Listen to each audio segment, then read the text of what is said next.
I'm back. Well, what have we got today? Oh my god, it's a Hughes and Kettner Triamp Mark III. You know, it's one of those amps that I've seen around over the years. It's always been a bit expensive. It's that German thing going on. But, you know, I suppose you've got to pay for quality, haven't you? Look at some of that Chinese stuff that, that I've bought over the years and had trouble with. Off and on, so to speak. This one looks a bit different. I mean, I even like the design of the handle, but we'll come back to all of that sort of stuff later because there's a few things I don't like about the handle. So, let's have a look what it comes with. Let's start as we mean to go on. Hold on. Well, first thing you get, stuck on the top of the amp up here, is this little folder. And it says here, Custom Tube Series Quality Certification, so if it makes much difference. But it does have a little bit of information in it, and such as tube's okay, fuse is okay, chassis okay, case and external parts okay, sound checked. Come back to all of this later. Amp is ready for packaging and shipping. A little tick, well that's a bit of a misnomer. This was signed by... can't read it. And this says 2nd of the 4th 2015 or the 4th of the 2nd, could be either, but it is a brand new amp by the way, so we'll come back to that little point a bit later too. Now also you get this big back folder. It says here, I'm not very good with German, I can't even say it. Important information, that's what it says in the German at the top. It don't get any worse. Let's have a look at what you get anyway. Oh, very nice. As you flip it open, you get a fuse. Well, maybe they expect you to have trouble, or maybe not, actually. Either way, very useful. But you won't have this at the gig, will you? Let's see what else we've got in here. Here it is. A big fat, well it is fat as well, Triamp Mark III, built for creative expression on an epic level. Great phrase. Manual 1.1. I hate to say it, but the manual's actually only that thick. The rest is useless. Oh, how bad's that? But there you go, that's what you get. Oh, you also get a warranty card that, you know, you can fill out online or you can fill it out and flip it back in the post. Let's flip it down there for now. And a Hughes and Kettner Technology of Tone sticker where you can advertise Hughes and Kettner for free. I don't like that sort of stuff, do you? But of course there's more to it than just a manual and a spare fuse. You've got a load of accessories. Let's take a quick look at them before we actually get down to this amp. It's an awesome piece of gear by the way. Well, the first thing I liked about it was, I thought initially they gave you some polish for it, you know, clean up this, but I was wrong, as I always am. It's actually for cleaning the perspex and getting rid of little scratches and things. That was pretty useful. I'll never use it. Oh, you scratch yours? Well, you'll need to get some more out of them. And all this trouble here for a simple UK mains lead, it's gone. But most importantly, you get one of these.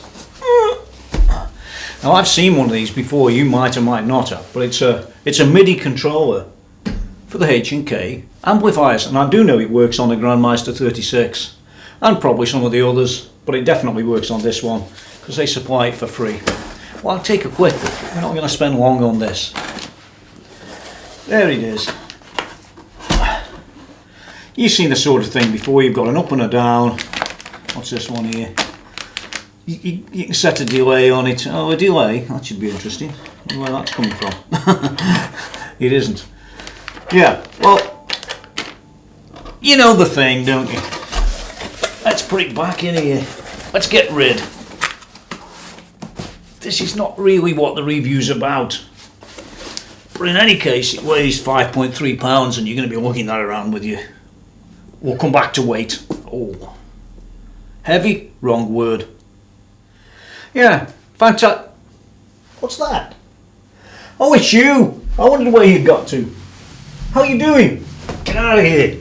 Can't do with that guy. He keeps creeping up on you, if you know what I mean.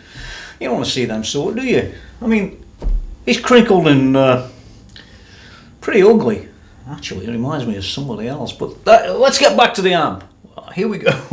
So we're going to get down to the juicy bits now. What I'm going to do is turn this thing off, flip the chassis out, and let's take a real look at what you get with the Hughes and Kettner amplifier, and whether it's built in the way that they say, and whether it's got all them fantastic components in and it's just a Rolls Royce of amps, or whether it isn't. Let's have a look at all the components and the, you know, all the nice chrome on the top of the PT and output transformer. Well, it's all very nice, but you're paying for it, and it doesn't make the amp sound any better, I'm afraid.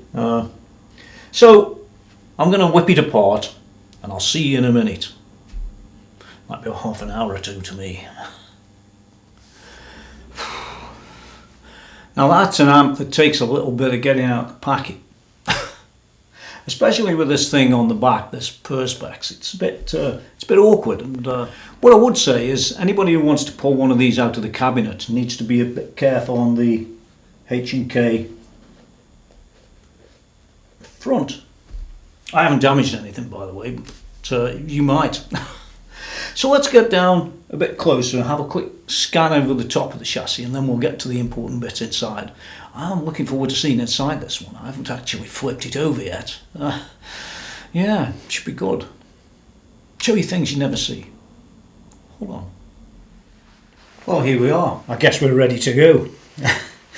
Strangely, the output transformer is next to tube number 1. I don't understand that, but don't worry about it. Actually, it's near tube number 15. But input side 1, or should I say the preamp side 1.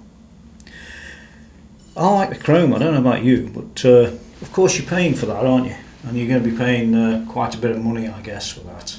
So let's not dwell on it. Let's move along a bit. Okay, well, what we've got here is 2 of the 4 output 6L6 tubes. These are 6L6 GC-STRs. There's actually 4, you'll see them as we move down. And this tube here is a 7025/E83cc, or an ECC83 high grade. And that's from Slovakia, it says. That's where its origin's from. But I did notice on every one of these tubes that actually they all appear to be TAD branded. Well, they are all TAD branded, include the power tubes and the preamp tubes, every single one of them. So, other than the designation of the tube, well, they're all very, very high quality from TAD, I can tell you that. So let's move along. Number 2 is a 12AX7A. It's again a select tube. That one comes from China. This was from Slovakia, they say.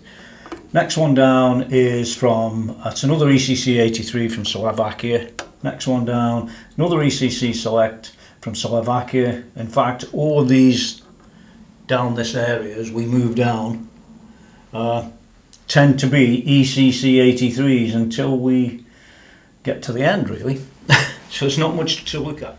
So moving along the chassis towards the power transformer, we've got a couple of EL34s.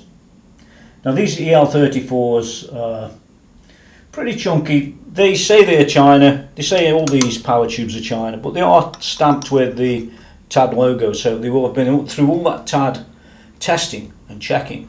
And in my experience, that leads to, well, I've never really had a tube fail except for one that came in on an amp that didn't have TAD tubes. Fancy that.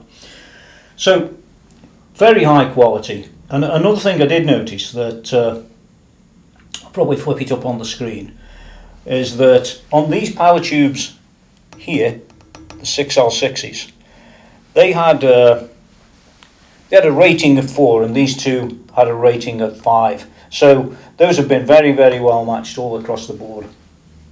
And the last two things up top here is a choke, which I'm really pleased to see, and this is a big fat one. Nice to see that on a machine that, you know, lots of machines these days put a resistor in instead. It's not quite the same thing. And lastly, you've got that power transformer. That's a big, heavy power transformer. And part of this tube amp issue, we'll call it that, is that it's about 48 pounds in weight. It's not dissimilar to the Marshall 2555X that I recently bought and reviewed. So very similar, but very heavy. I also like the finish on this stuff. Look at it. You can see there that it's sort of almost like, well, it probably is enamel, or it's very good painting. It's all, the quality is all there. There's no doubt about that. Anyway, let's move forward and see what else we've got. Well, here we are inside the Hughes and Kettner Triamp version 3 from Germany. Oh, four-sprung duct technique, as they say. Well, looking at the overall quality of this product, you can see immediately that this thing's been put together on a machine. It's not handmade. It might be hand something or other, but it's absolutely not handmade. I'm not sure whether H&K actually tell you whether it's handmade or it's not handmade, but factually that's been made on a machine, the one at the top. So you've got two separate boards and the main motherboard with a few other bits stuck on the end, which we'll get to see in a little bit. But overall, the quality, as you'd expect from a computerized flow solder machine, is good.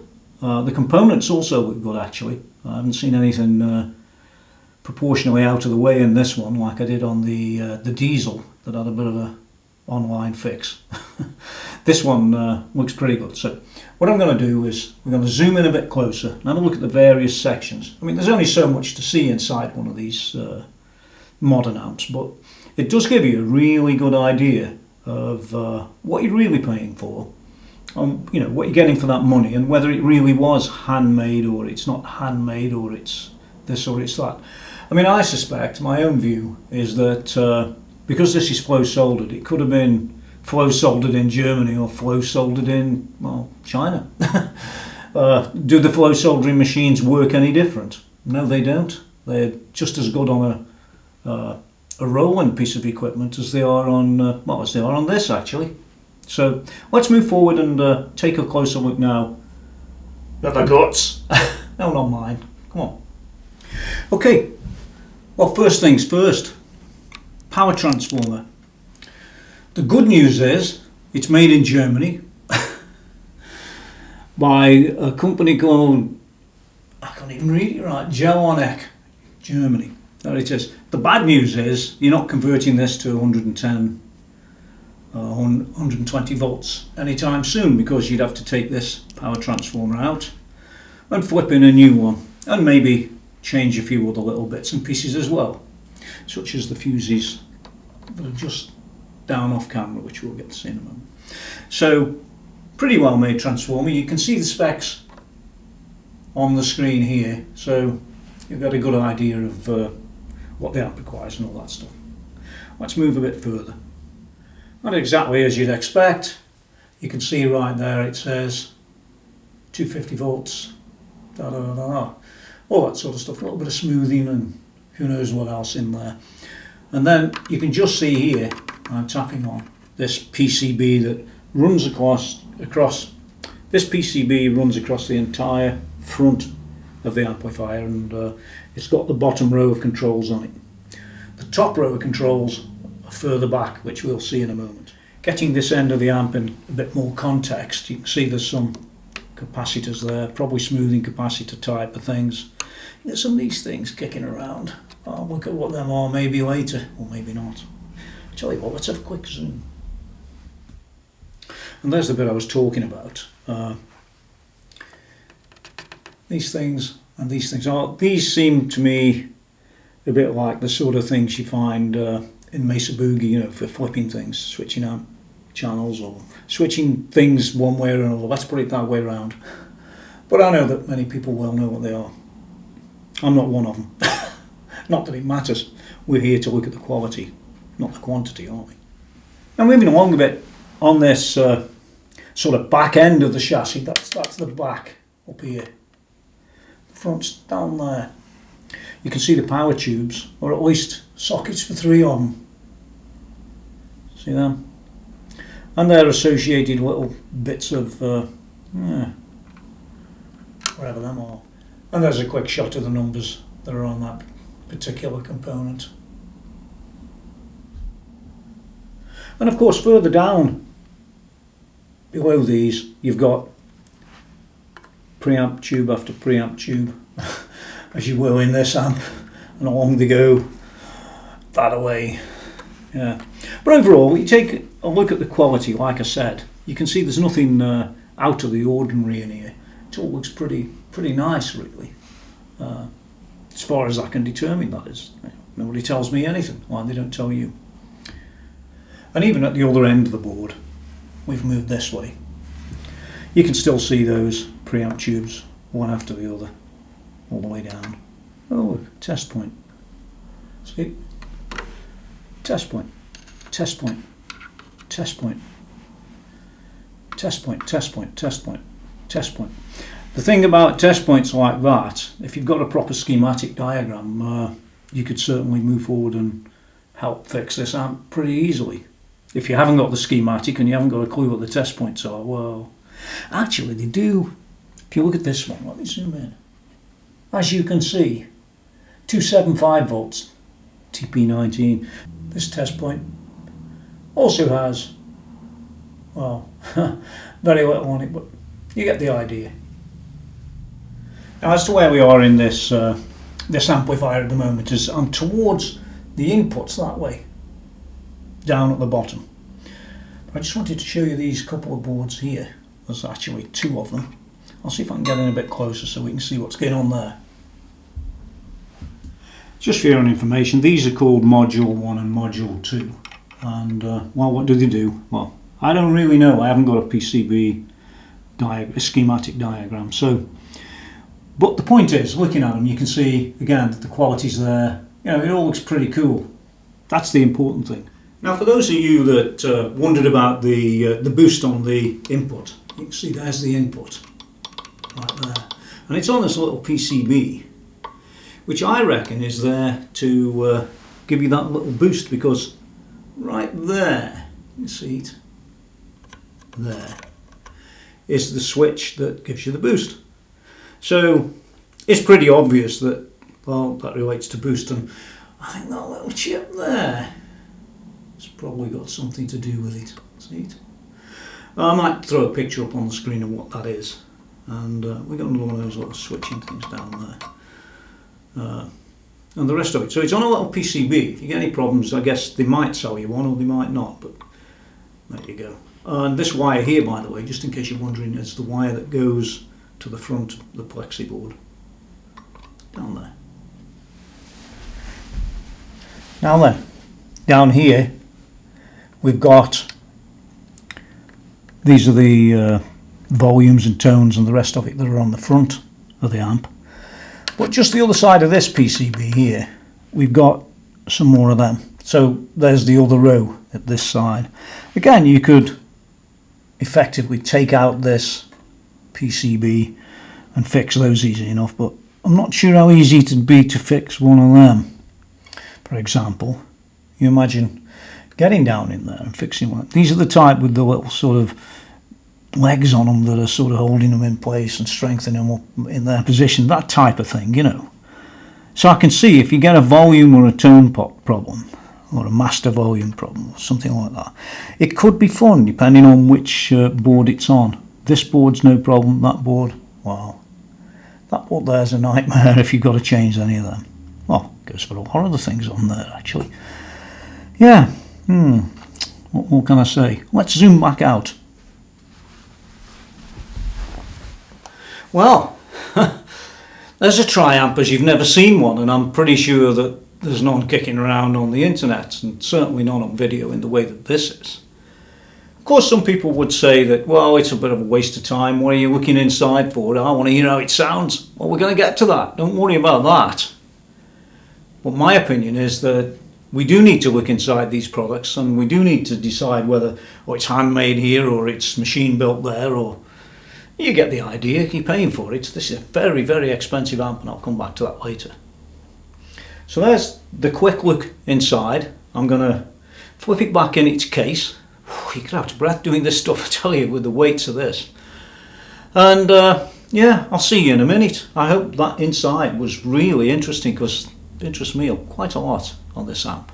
And there is one last thing, which these are the sort of things that always concern me when I'm looking at amps and things. So I'll just zoom in and show you. Yeah, you can see, always concerns me when I see a red X on the end of a chassis, which has clearly been put there before it was thrown out the door. Yeah, go figure. I'm back, up top that is. Look, it still works. Listen, don't try take this thing out yourself unless you really, really want to, because it can be a bit awkward.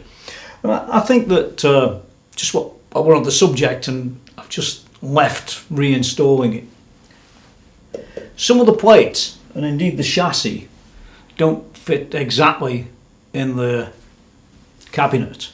So you're left with a little bit of a gap either side, and the horrible bit about it is that, I think it is horrible, you've got a back plate there, around the back there, that protects you from the tubes.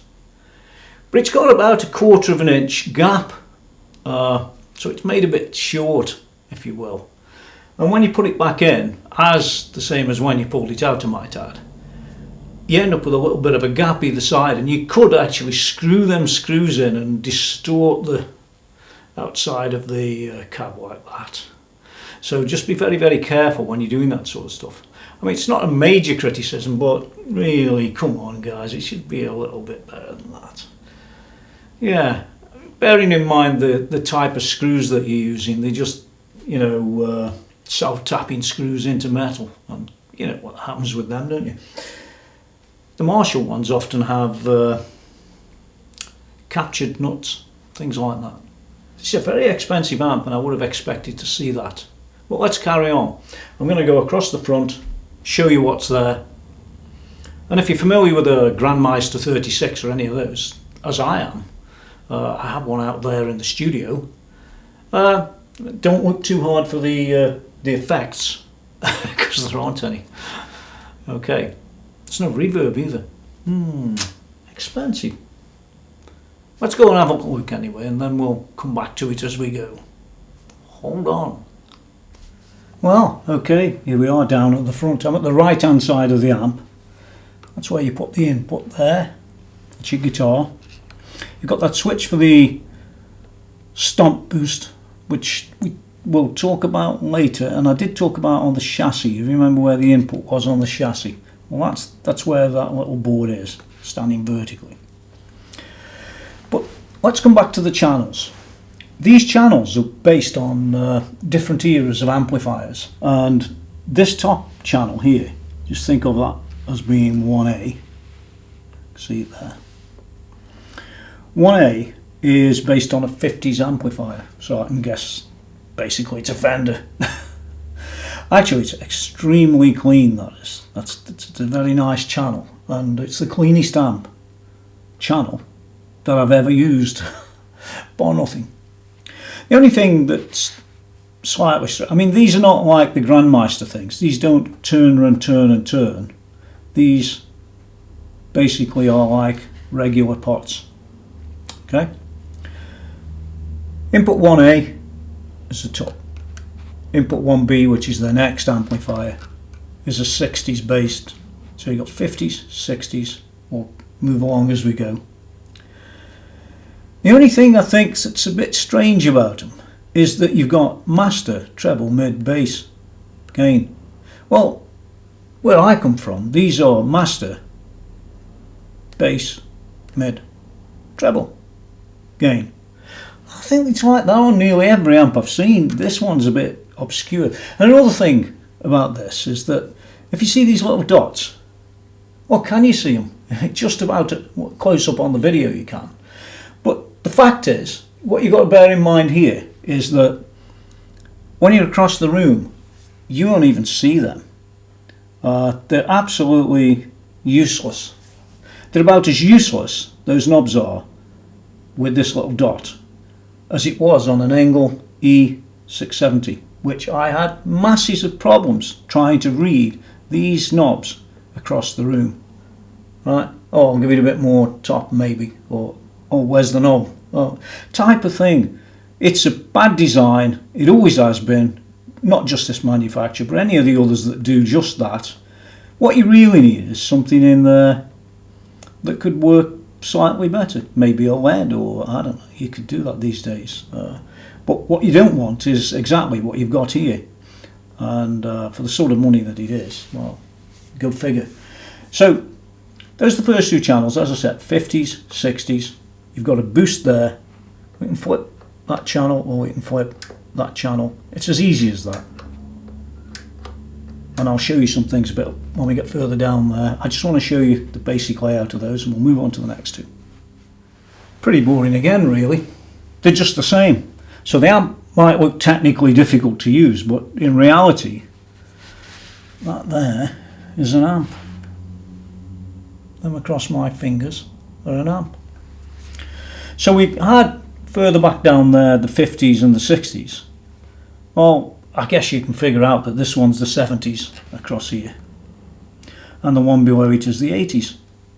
Yeah, that's not difficult to understand. They call it 2A and 2B, and once again you can just flip between those so easily, like as it was for now. Okay, pretty boring. I'm going to carry on that away, and let's see what else we got. And here's a quick shot of Amp 3. Well, it's just the same. We've got the master treble, mid, bass, gain, channel select, as we had just on all the others. Well, it's a bit boring really, but we had 1A was 50s, 1B was 60s, 2A was 70s, 2B was 80s, 3A, this one here, is 90s, and 3B there is outer space.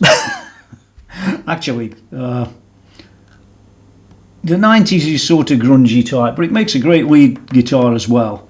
And this last channel is even heavier than that. That's how I describe it. Well, let's not worry too much about that now, because you're going to hear it a bit later. Well, here's the last section of the front of the amp. Interesting area. We've got resonance, which will give you that, you know, gent type of sound if you crank it all the way. Well, you don't even have to be all the way, to tell you the truth. We've got presence. Most people know what that is. That just adds a bit of treble. This sort of adds a bit of bottom end. So between the two, it all works very nice. We've got a master volume that looks after the overall volume of the amp, not to be confused with that master that you can just see there on the previous channel. That's a master for that channel. This one is, it says here volume, they don't call it master. That's the volume for the whole amp. Interesting stuff. We've got a button here that says MIDI learn. We'll come back to that later, but that just allows you to get your settings where you want them and store them into the included foot pedal so that you can get back to it later. It all sounds good. It's all very reminiscent of a Grandmeister 36, except that you haven't got the effects. We've got an on and an off. We've got a standby and a play. And it's all pretty boring from there. Except to say, we've got a noise gate, which works exceedingly well. You'll get to hear that later. We'll talk about this when we get around the back a little bit. We've got a loop that can be, I think it can be serial parallel. I haven't got there yet, but I know for a fact that there is a serial on it, which is what matters to me. These last three here talks about power amp tubes. Now we know we've got 4 6L6s in there, power tubes, and 2 EL34s, or at least we should do if you watch the other parts of the video. And this amp is very much like a Road King Mark II, which I also own, and you're able to switch in and out tubes at different points or different channel settings, should I say. And indeed, even on the Road King 2, you can choose which rectification as well. I haven't seen any of that on here. Basically, at the moment, all sets of tubes are turned on. So if I turn that, that's 150 watts out, by the way. But if I turn that one out, we come down to 100 watts. And if I turn that one out, we come down to about 50 watts, give or take. And you can't turn one off, you can't have them all off. But you can flip between, that's also 50. And that's 50. So you can mess around a bit. Those sound good, but they sound the same as them. If you get what my idea is. Okay, well, here we go round the back. This can get a bit boring sometimes, so I'm not going to spend all day on it really. Everybody knows what speaker connectors are, don't they? Well, this one's got a nice fine array of them, and it tells you all about it. What else can I say? It'll handle the 16s, 1/8, 2 16s, 4 ohms, etc. in combinations. Now, anybody uses equipment in the studio all the time, I do, will know that really the things like a red box or a DI across into the desk is always very useful. Now, this amp brand has often had a red box output on it.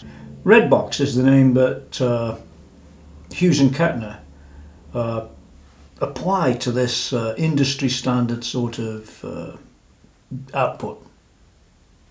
Speaker simulator. That's basically it. But they've enhanced this amp a little bit further. What they've done is they've added this little AE on the end, and that stands for ambient emulation. Well, DSP powered indeed. I mean, they'll say it's a perfect this, it's a perfect mix that. It's supposed to emulate a 4x12 in all its glory, with all the attack and the rest of it. But does it? Well, they've always been pretty good, tell you the truth. Whether this is actually any better than the one on the Grandmeister 36, who knows? But that's where I'm going to relate it to, because I've used the Grandmeister 36 one before. So it comes out in one of these connections. You've seen them before, an XLR, and off you go. What more can I say about that? You've got though a low cut and cabinet mode 2, which are also interesting. I do think though that it would have been nice to have this listed in the manual what mode 2 meant. I didn't find that anywhere. It could be in there, but you know, like most things, hard to find. Anyway, you take a regular mic lead, stuff it back into your desk, and away you go. And what more can I say? Very, very simple. One last thing on it though. If you are worrying where the output volume is for it, well, there isn't one there, is there? And that's because it's based on the master volume at the front determines the level of this at the back, if you get that. When I say the master level, that we're talking about that original one, that original pot, I believe. I haven't tried it yet. That just says volume on the front. That's really the overall master. Let's move on. Well, the TSC, that's on the Grandmeister 36 too, and it's on this amp as well. This is like a sort of tube safety control. That's what they call it, tube safety control, which basically adjusts the bias of the Mark III power tubes to improve the tonal and technical stability. Well, it makes the tubes last longer basically. It's automatic and it's continuous, and there's nothing to do except just look at the lights to make sure they're okay. These little lights down the front will tell you if there's any tube problems, if you get the idea. It's pretty basic on how it operates, or at least on what you have to do of how it operates, but the technical side of it inside it's a bit of a nightmare. We don't going to go near any of that. But I did notice on some of the reviews for Grandmeister that they've had problems with some of the lights coming on and staying on, and in one case it related to a component on the board. So if you have got two lights that come on and stay on change the tubes by all means. But if it doesn't solve it, just follow what they say in the manual about leaving it turned off for 5 minutes or so and check again. If them lights permanently stay on and you've got brand new tubes in there, it's unlikely you'll ever have brand new tubes that are dodgy. They could be, but unlikely. What I would say to you is get your amp checked. No ifs or buts. Now there is a procedure for running through this, and basically you press here and do a number of different things to check your tubes. You can do it automatic. It can be automatic, should I say, or you can do it manually, and you know, I tend to let it get on with it. I've never seen any problems on the Grandmeister. I don't think I'll see any problems on this, but there is a little bit of an instruction, and I'll show you that in a second. And there you go. Up on the top left hand side of the back of the amp are all the instructions of how you can check it when you're in the field. So when you do go to a gig, you're not going to be stuck somehow and oh my god, what do I do now? The instructions are stuck on the back of the amp. Very nice. And they don't come off either, which is quite nice. Now, as I've sort of hinted before, this amp is MIDI controllable. It's got an in and it's out and it's through. What is interesting is it says here TSM, have a little look at that, TSM 432, and in fact the one they supply is an FSM 432. I think the TSM bit the dust and they updated it, so don't be too concerned about that. But it does allow you to have on the output side, you could be controlling effects, external effects and things like that. And on the input side, they do say that you can control virtually everything on this amp through MIDI, which I like. Well, this noise gate doesn't look particularly anything special. Trust me, it is. And when you get to channel 3A and 3B in particular, you're going to use the noise gate quite a bit, because it can give you all those things that you want to do with those channels. You know, those channels are really aggressive channels. And what usually comes with aggressive channels is aggressive background noise, but that can kill it absolutely stone dead. It's not good, it is actually brilliant. What I like about this noise gate in particular is that, well, you can set it, store it in your channel setting, store the channel and forget it. It really is really a great noise gate. It says here it's an ultra precise intelligent dual breakpoint noise gate, and it has 2 key points in the signal chain, which you know, sort of hacks it back a bit. If it don't get you here, it'll get you there, type of thing. Sounds like the missus. The loop's simple. We've got a -10 dB if we're using non-professional gear, and +4 if we are. The FX level's adjustable. I like to see that as well. Some amps don't have any of that. But also you've got the serial or parallel flip, which is quite nice. Send and receive, just as you'd expect really. Nothing special in any other way.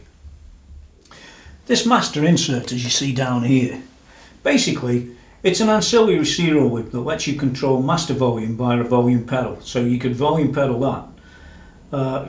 Yeah, it's pretty useful, but I guess you could do that in other ways with the MIDI, at least I would. The preamp signal patches out via the preamp out and in again via the power amp in, so it's between the preamp and the power amp. Okay, pretty useful. So once you put something in this, if you put something in that and don't have anything coming out, well, that's your power amp in, that's it, that's what you'll hear. You won't hear any of the preamp because it will flip across. Without that volume pedal and the preamp out. If you get what I'm saying, I'm sure you do, it's boring. Well, what can I tell you about the front panel that goes light or dark? Well, it is actually adjustable. I'm not so sure on some of the others that it's adjustable. I just forget that one. I haven't looked at the back of my Grandmeister for a while. They don't tend to go wrong for me. But it is adjustable. That's where you do it. So you could actually turn it completely off. If you're not into that sort of thing, it's easy enough to do, which I think, yeah, some people like it off. Me, I like it on full. But there is another option. What they don't particularly highlight is the fact that you can control the panel via MIDI, and you could actually have the the light. You can have a light show from what you play. I haven't figured out how to do that yet, but I will do, and maybe I'll have that going as an example. Maybe I won't. It can be painful to make things like that work sometimes. Moving along to the last section of the amp, this is where the power goes in. We've got a couple of fuses, and we've got this AES thing here that looks a bit strange. Well, what AES is all about, I think it derived from somewhere in Europe. It would do with Germany making this thing. It's one of them pieces of legislation that sort of stops you having a toaster that can cook toast and stops you having a vacuum cleaner that actually vacuums. So that's sort of rubbish, And what it does is, if you don't touch the amp, you just leave it sitting there turned on. After X number of hours, it'll turn your amp off. So that might not be good, but you have to be doing nothing. The amp has to not receive any signal and things like that. And then it'll turn it off. I think it's after 3 hours or something like that. But I can just imagine it, can't you? I'm not even going to tell you what it could do. All I can say is there's an on and an off, and my best advice to you on that is turn it off, right? And let them get stuffed. Oh my God, what European legislation can do.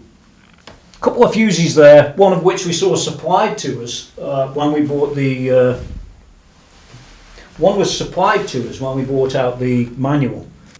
The last thing is you've got your power between 220, 230 or 240. And I'll talk a little bit about that later. Don't forget also there's a fuse under there. Last thing I'm going to talk about is CE approval. Don't dump it in your bin and rush compliance. And they're all on it. Well, they would be. Basically Germany invented it, didn't they? Now I do want to turn our attention to this handle for a few minutes. It's all a nice looking handle, but well, it is and it isn't. What's nice about it is it's, as they say, it's aesthetically pleasing. Yeah, well, it would be.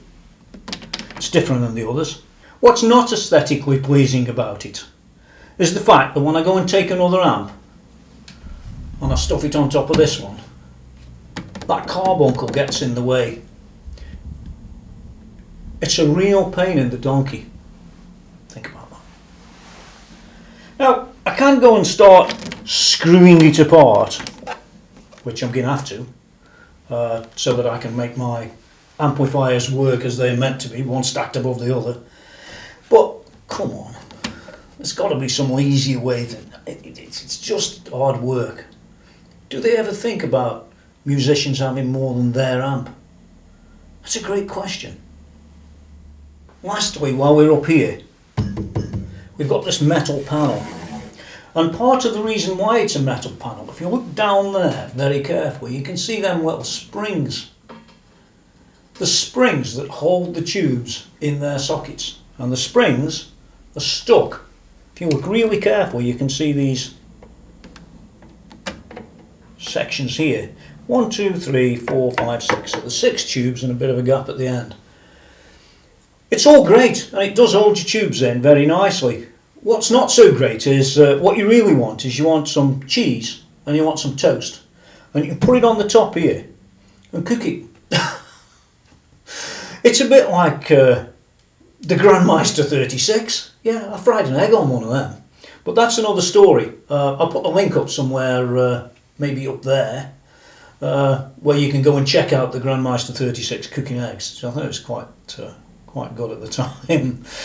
But trust me, it does get hot, and it has to be made of metal because they put the springs on, and the springs are, I don't know, you go figure, but it's just a point I wanted to raise.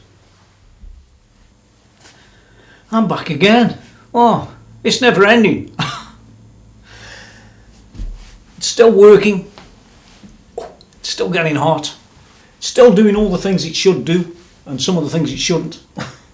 Might cost £26.95, £2,695. I think it is at the list price. I think that is. I think Hughes and Kettner, well, they're not cheap. I think what they do is often they're playing on the back of German engineering, the Vorsprung Technik thing.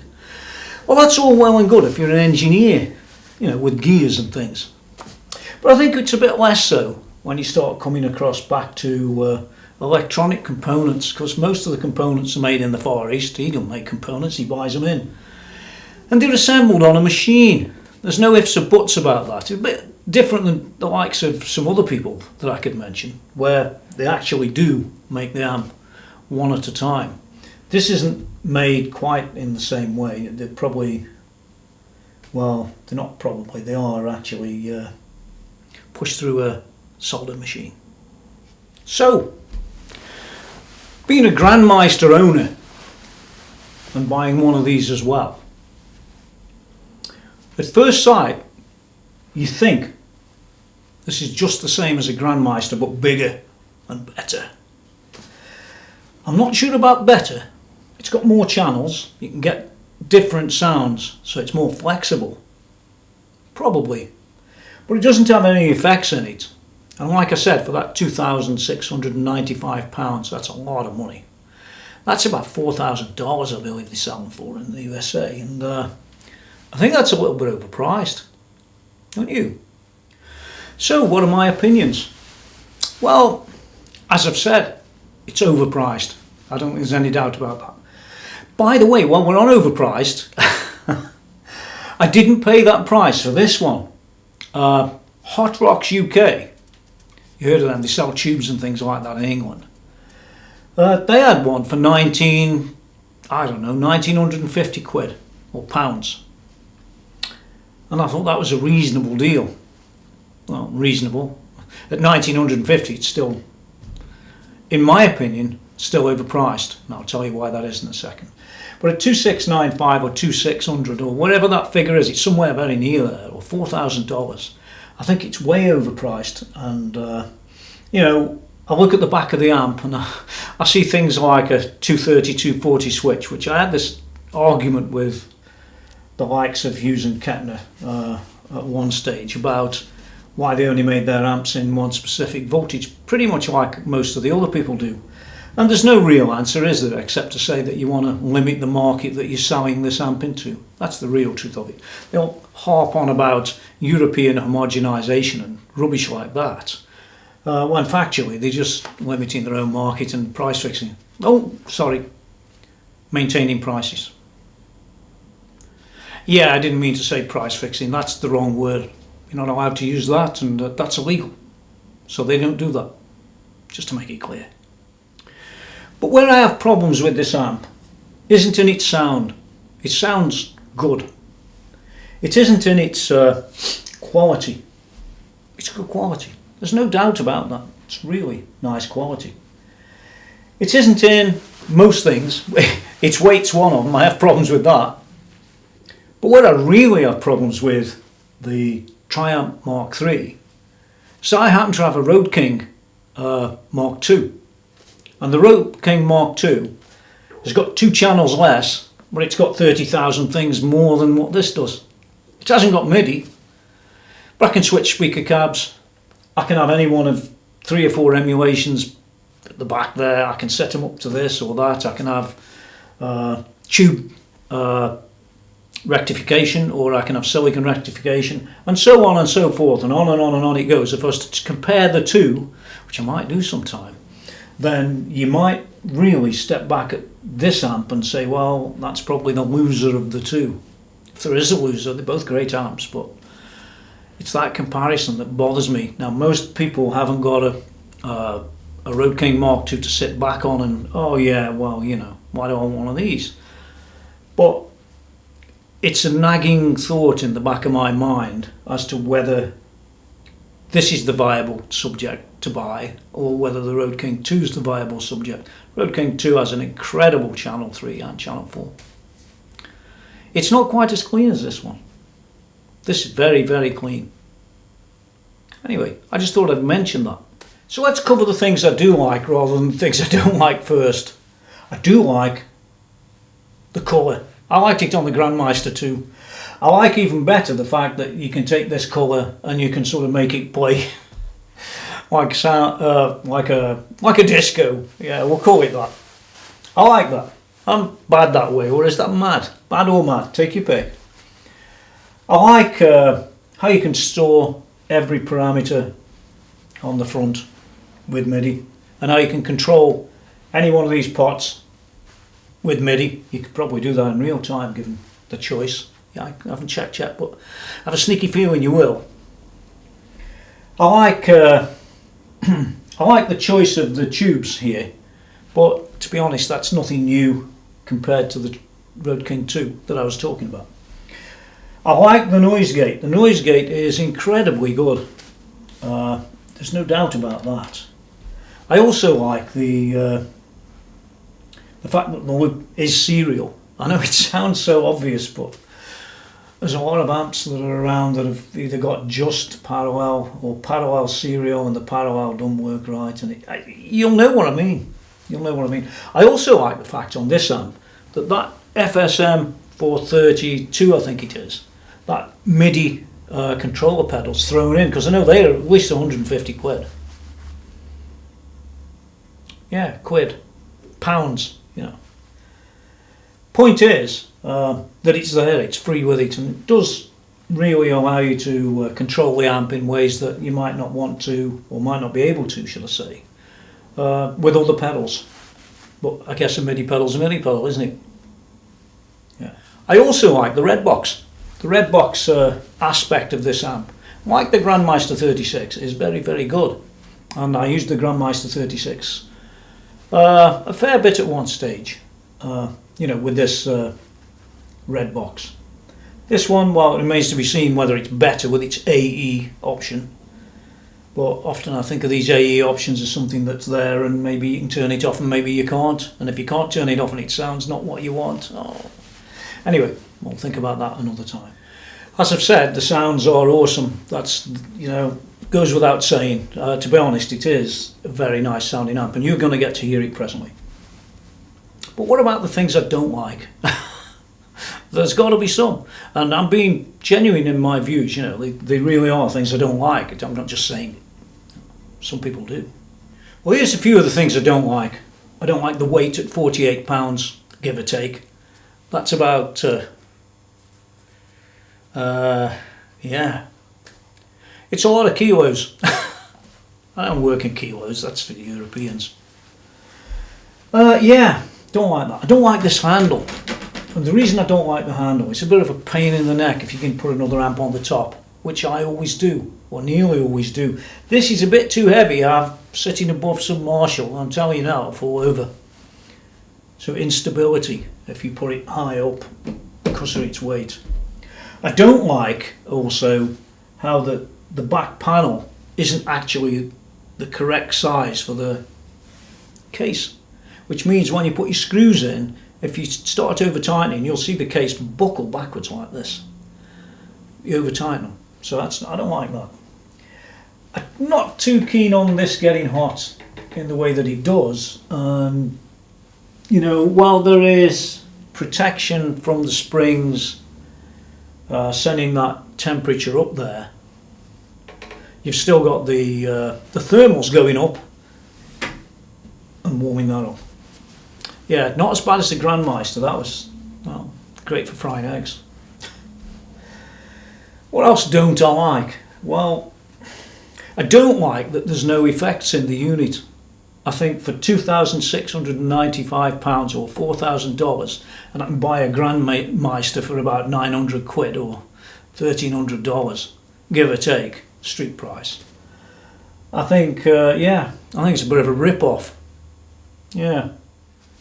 I wouldn't like to have to buy all of these tubes, because there's probably about, I don't know, £300 or $400 there, or maybe more. If you buy decent tubes, that could be a bit expensive. And I think that nearly sums up most of the things I dislike, but there are a lot of things I do like. After all, I did buy the amp. Will I send it back? I've still got time. Well, no, I'm going to keep it. So, great amp for what it is. Some people wouldn't like this light, there's no doubt about that. I mean, you can see it without it. Bit boring. Rock and roll. So, as a last fling comment, how would I rate this amp?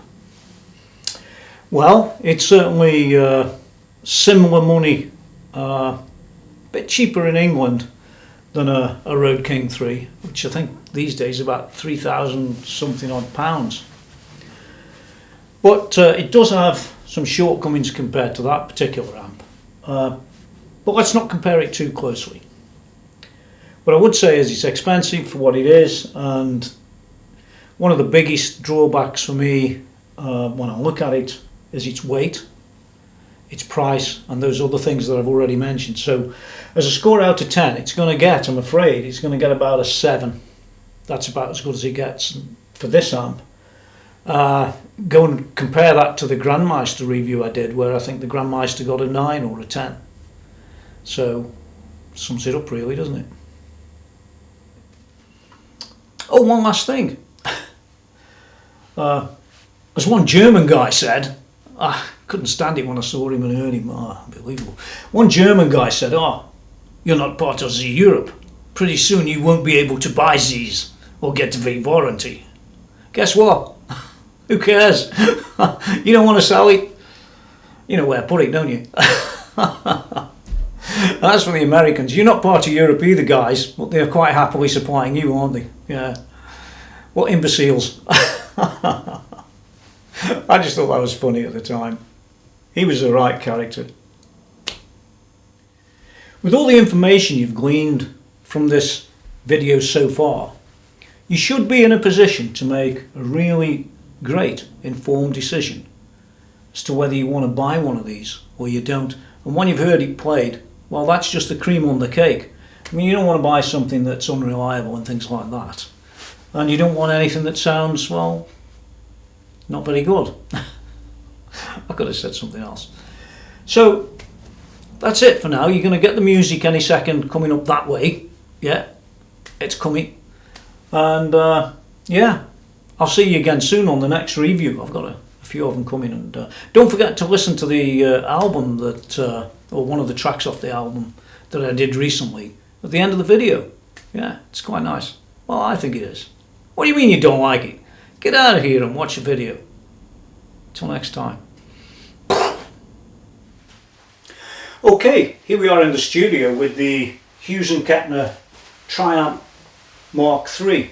Yeah, it's a really heavy amp, and I did put this amp, by the way, down here and this one on the top. But this amp gets that hot coming out of these veins here, and you have to take this off. And to be honest, if I left it the other way around, I'd have the Tolex off the 255X, 2555X should I say, actually peeling off. So I didn't think that was a good idea. So this one's on the top, and that's, I'm afraid, where it's going to stay. You see, they're not designed for that, are they? And I think the manufacturers don't actually assume that you're going to put anything on top of them. You want to go and watch Joe Bonamassa, don't they? See what he's got to say about it. He has apps stacked all over the place. So much for the pro angle. I don't know. Anyway, we're back here with this. We've got these 3 channels times 3 or 9. Or anyway, you end up with about 48 channels if you was to work your way through all of this stuff. I don't propose going through every last thing, but what I'm going to do is go through 1, 2, 3, 4, 5, 6. Like I said in the video earlier, we've got 50s, 60s, 70s, 80s, 90s and beyond. And then you've got all the other things that you could do with it. I am going to demonstrate the noise gate though on this, because that's actually a particularly impressive noise gate. If you play any of that gent stuff, oh, awesome. But you can use it for loads of other things, of course. And it does make it, as far as noise gates go, it's the best amp in here. And there's a lot of them all around. So anybody who uses noise gates a lot, that's an amp for you. So let's get started. Yeah, you won't easily mistake what we're on. If you look carefully at the moment, you can see that light's on there. Well, that'll tell you what channel I'm on. And I'll be using the boost at the end as well. So if you see the boost come on, that's, so I'll go clean boost, channel 2, boost, 3, boost. I'll call them 1, 2, 3, 4, 5, 6, even though it isn't 6 channels. That's how we'll work it. So hold on. Clean.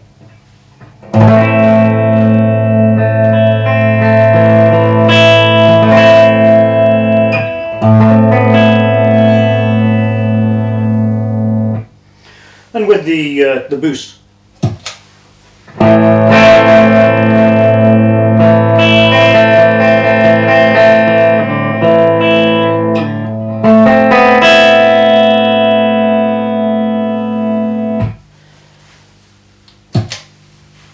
That was the 50s, this is the 60s, it says.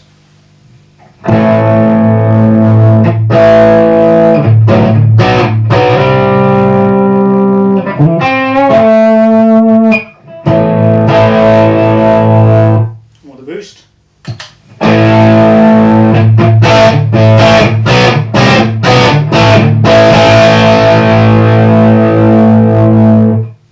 Okay, moving on. This is supposed to be the 70s.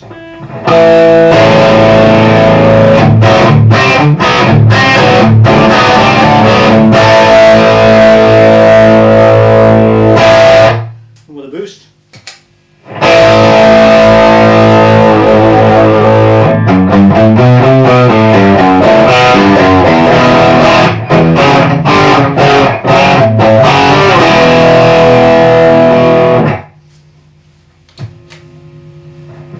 It claims 80s.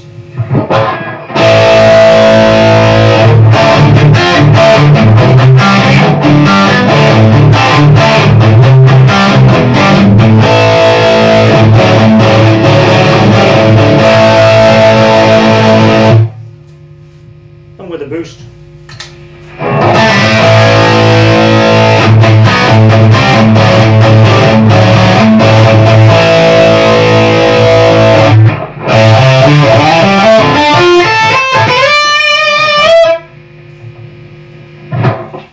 I'm moving on to the 90s. This is probably the best channel actually in the whole amp. This is without the boost.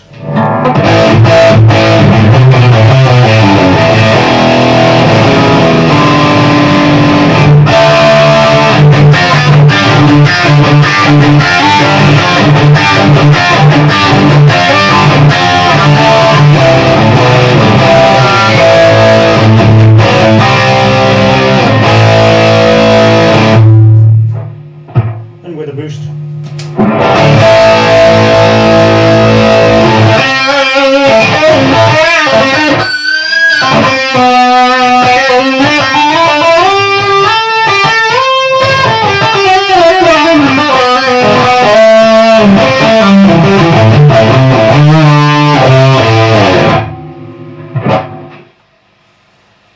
And lastly, beyond the 90s, must mean today. It's got a very chunky channel. I haven't got the noise gate on, but I'm going to be putting that on so you get an idea.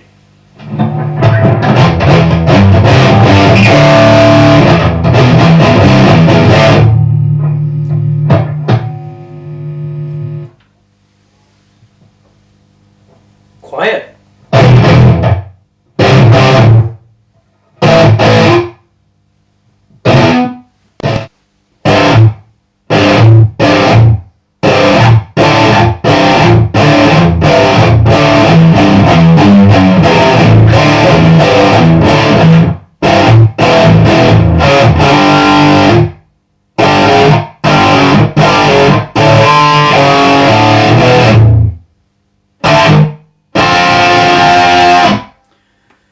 You get the idea, and if we whack that up to have the overdrive as well, should I say the boost? Oh, it's got past it, not for long.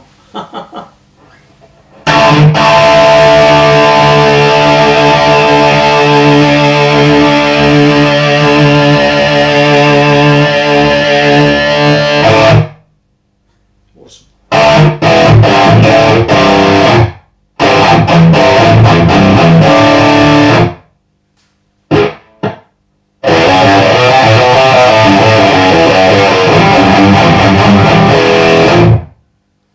So I guess you get the idea of that.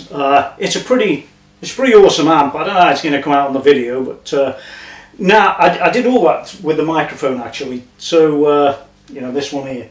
Oh, before I do actually carry on, this pedal down on the floor they supply it with only supports 2 channels at a time, and then you've got to move up a bank, and that's a bit of a pain in the neck. If you noticed, I'm sort of going 1, 2, up, choose, so I dare say this amp would do well to have a different MIDI pedal, of which you can control. I do know almost every parameter on this amp, and the pedal it comes with, yeah, it works, but you want something a bit better. Maybe one of these MIDI Raiders that I've got down here. That's a pretty good pedal. You can't see it, but it's here.